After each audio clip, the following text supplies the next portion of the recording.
Meet the Stalker, the Falkreath Hold build that combines hunting, assassination, and being a badass werewolf to create a very powerful and incredibly fun build to play.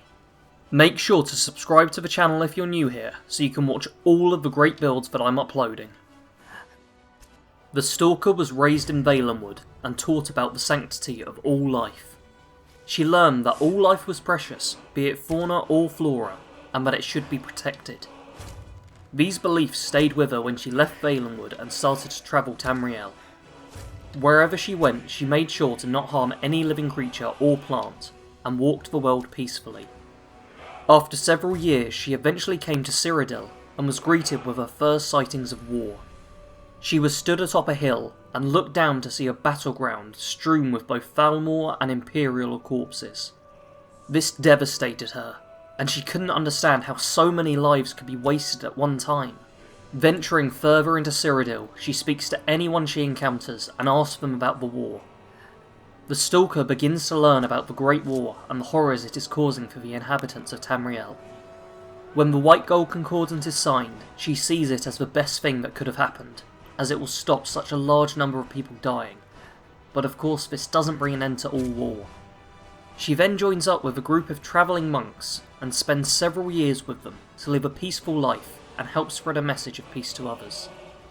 As time goes by, she will hear of a civil war brewing in Skyrim and head north to try and do something to stop it.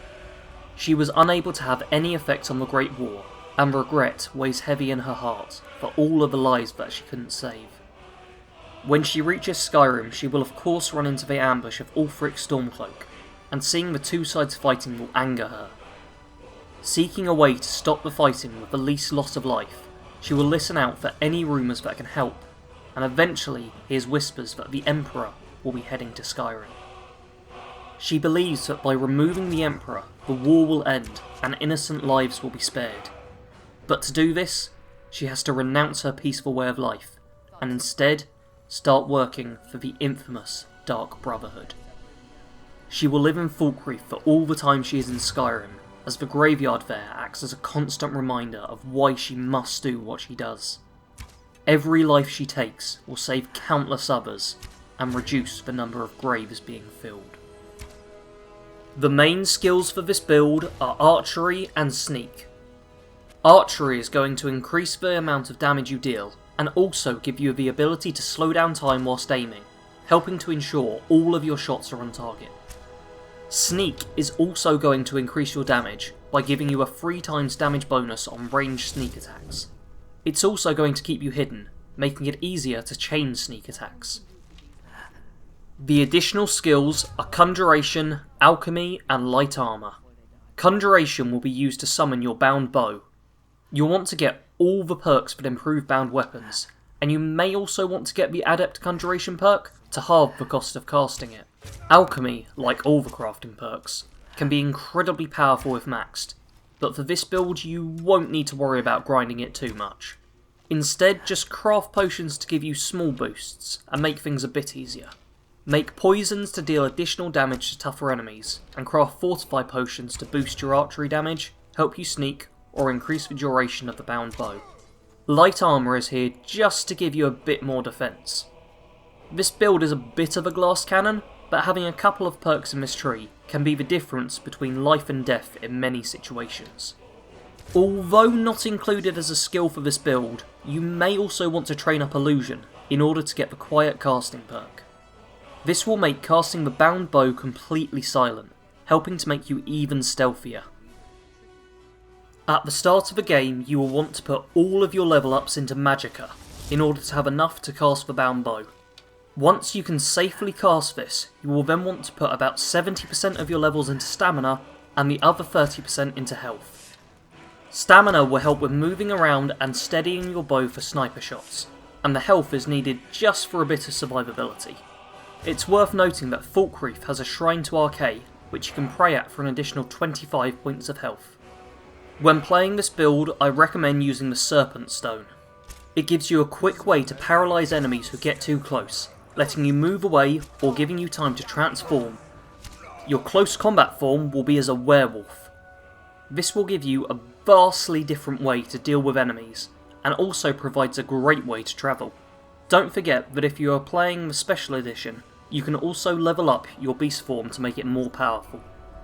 I'd also advise using shouts such as Throw Voice and Aura Whisper to deal with most enemies, and Marked for Death to eliminate powerful bosses and dragons.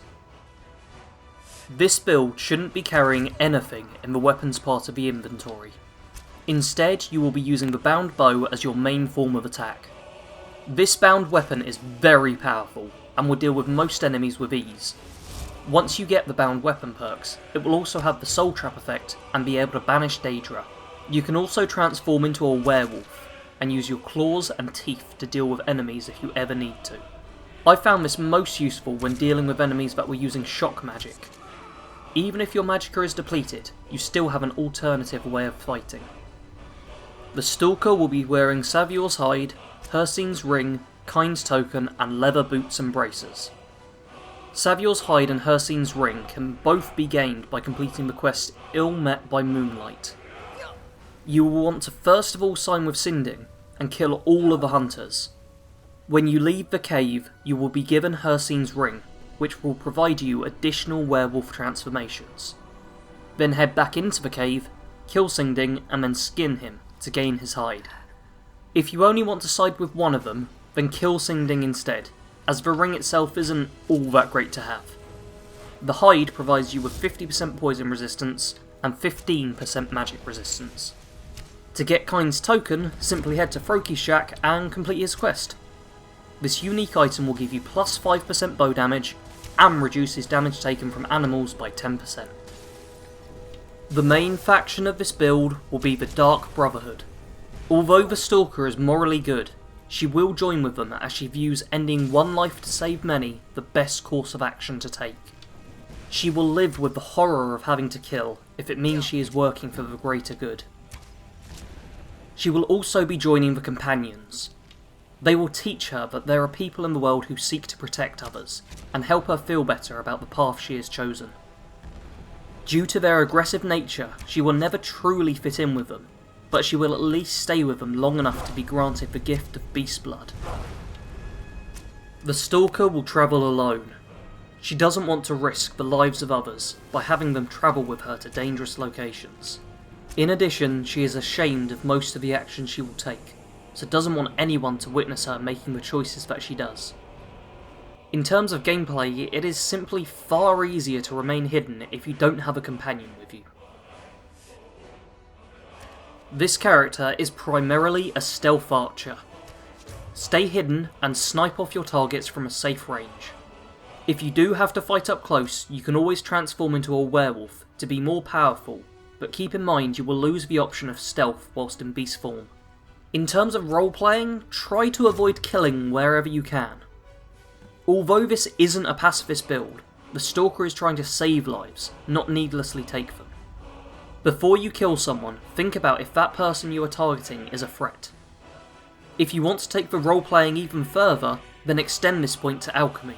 You can either not harvest any ingredients and only buy them from vendors, or only take the ingredients that you truly need.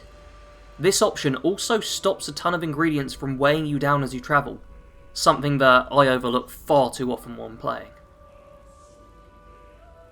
I hope you all enjoyed this build. Make sure to subscribe to the channel if you aren't already, and leave a like below if you enjoyed the video.